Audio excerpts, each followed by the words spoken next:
Kazakhstan, survivant, origine, trajet. Que sait-on du crash de l'avion d'Azerbaïdjan Airlines?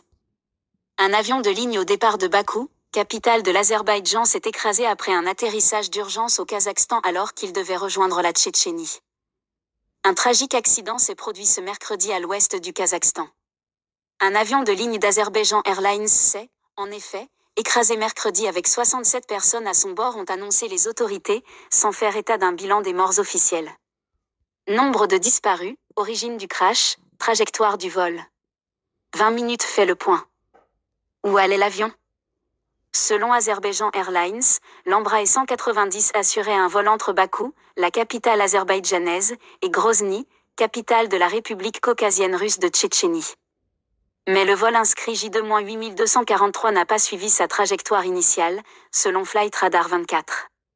L'avion a longé la côte ouest avant que sa trajectoire ne soit plus enregistrée sur les radars. Il est ensuite réapparu sur la rive opposée de la mer Caspienne, en face de l'Azerbaïdjan et de la Russie, près de la ville d'Aktaou. Que s'est-il passé?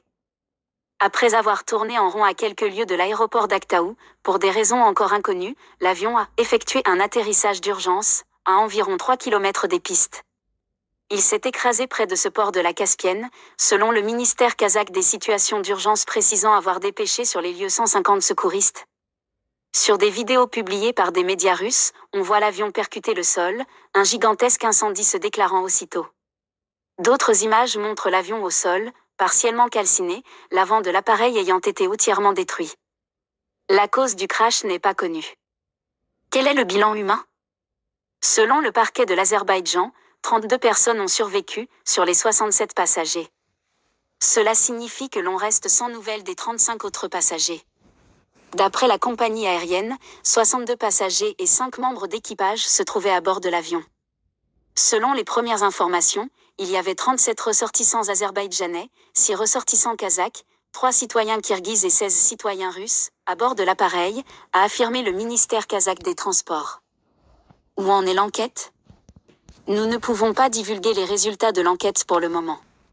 Tous les scénarios possibles sont examinés, et les expertises nécessaires sont en cours, a souligné le parquet général azerbaïdjanais. Une équipe d'enquêteurs azerbaïdjanais s'est rendue au Kazakhstan et travaille sur les lieux, selon cette même source.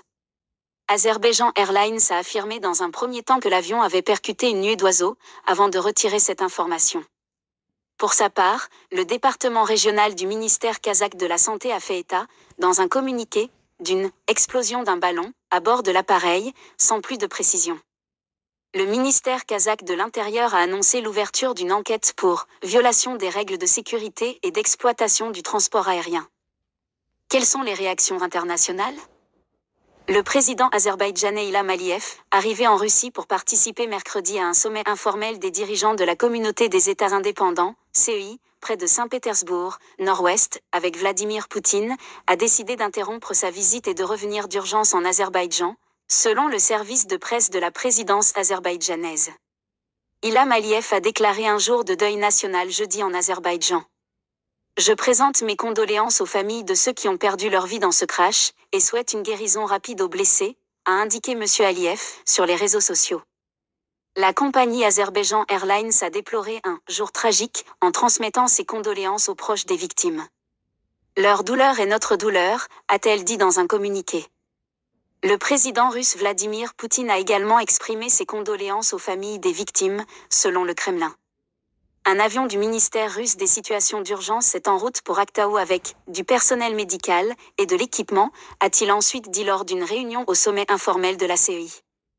Le dirigeant tchétchène Ramzan Kadyrov a assuré sur Telegram « Priez Dieu pour la guérison » des blessés.